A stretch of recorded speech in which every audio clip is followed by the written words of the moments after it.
Assalamualaikum warahmatullahi wabarakatuh. Selamat datang di channel Ahmadi Trio bersama saya Ayah Dino.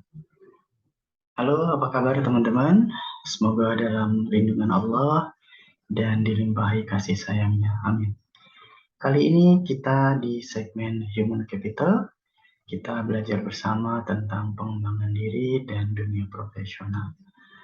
Kali ini kita membahas satu tema rumus sukses ala Ayah Dino.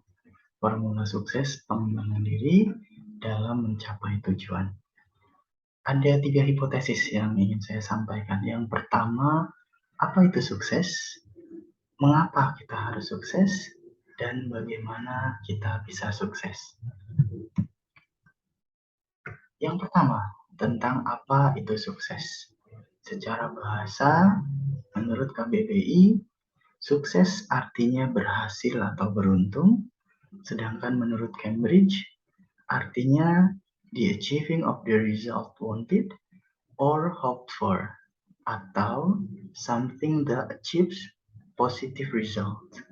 Dengan kata lain, ada 3 komponen penting dalam sukses, yaitu titik berangkat, titik tuju, dan prinsip atau value-value yang kita anut. Dengan kata lain, adalah the power of clarity, kekuatan dari kejelasan.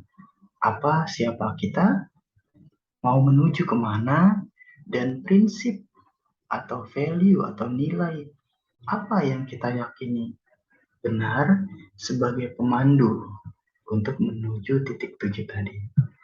Berikutnya yang kedua, tentang mengapa kita harus sukses.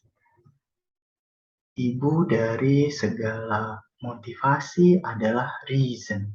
Saya berharap akar keinginan kita untuk sukses adalah karena kita Muslim.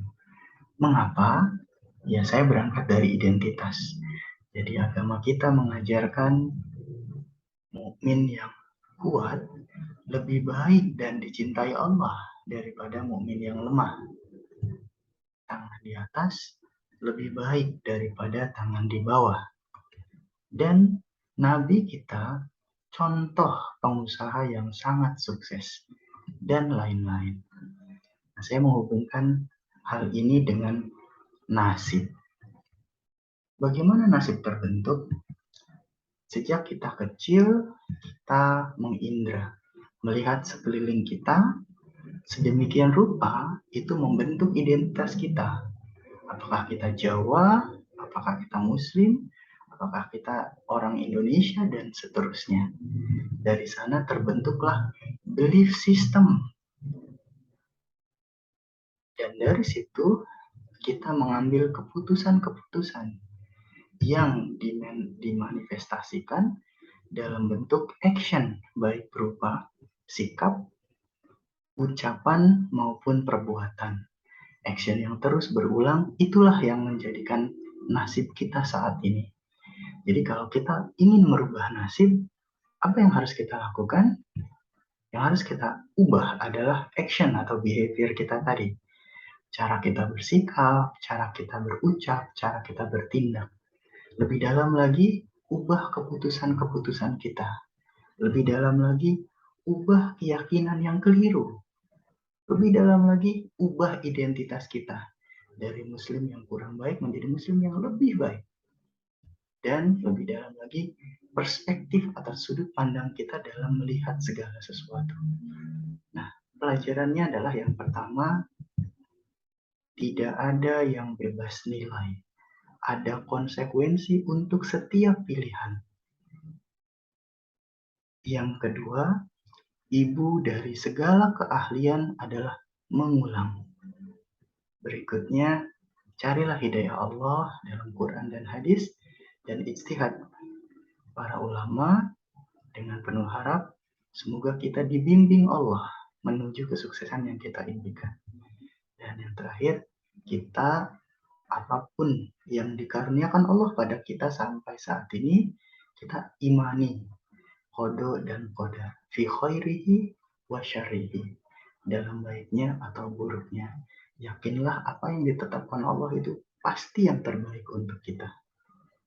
Berikutnya yang ketiga tentang bagaimana kita bisa mencapai sukses. Saya menawarkan konsep yang sederhana, teman-teman sudah tahu. Yang pertama, triangle of success atau segitiga sukses. Bahwa untuk bisa mencapai sukses, kita harus meningkatkan karakter atau personality atau kepribadian kita. Dan dalam hal ini, karakter atau personality tadi adalah angka pengalih dari skill dan knowledge yang kita kuasai. Nah, karakter ini baik berupa moral dalam pengertian baik, benar, dan etis. Maksudnya, orang sejahat apapun pada dasarnya ingin berteman dengan orang baik, orang benar, dan orang yang beretika. Jadi kita harus memastikan kepribadian kita adalah kepribadian orang yang baik, benar, dan etis. Yang kedua, ada dimensi kinerja. Artinya, karakter kita itu haruslah karakter yang menuju titik sukses yang kita impikan tadi.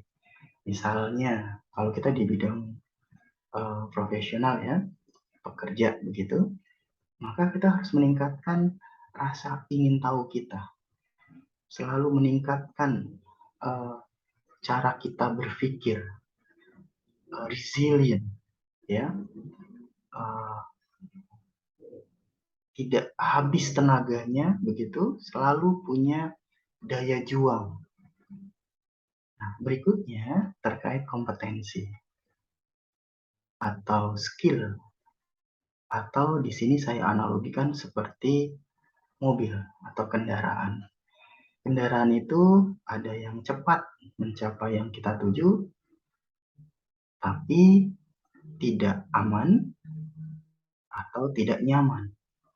Nah, jadi begitu pula pekerjaan atau profesi. Ada kalanya cepat mencapai uang, tapi kurang aman atau kurang nyaman. Nah, pilihan sepenuhnya ada di tangan teman-teman. Nah, untuk selalu meningkatkan kompetensi ini penting sekali. Artinya, kendaraan kita tadi atau profesi kita tadi harus kita update, harus kita upgrade mesinnya, transmisinya, kaki-kakinya, kenyamanannya, pencahayaannya, dan lain-lain. Artinya kita harus selalu mengembangkan critical thinking atau analytical thinking, daya kreatif, komunikatif, dan juga kolaboratif, bisa bekerja sama dengan semua orang. Yang dimensi yang ketiga, literasi atau knowledge. Nah, di sini untuk bisa mencapai kesuksesan, kita harus memahami, mengetahui culture yang berkembang di perusahaan kita atau tempat kita tumbuh, begitu. Begitu pula kita juga harus menguasai teknologi yang digunakan dan kita juga harus pintar mengatur keuangan. Nah, apakah triangle of success ini cukup? Saya kira ada satu hal yang sangat penting, yaitu leverage atau daya ungkit atau daya dorong. Nah, apa bentuknya? Bisa jejaring yang kita bangun sedari muda, bisa privilege, mungkin legacy dari keluarga besar kita,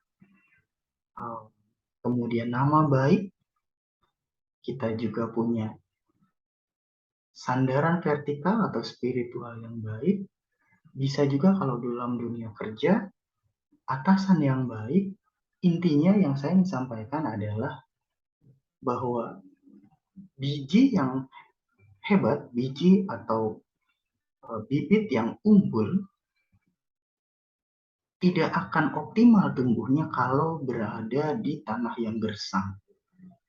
Jadi sayang sekali kalau apa yang kita bangun tadi dari sisi kepribadian, kompetensi maupun literasi yang kita kuasai tidak ditempatkan pada tanah yang subur.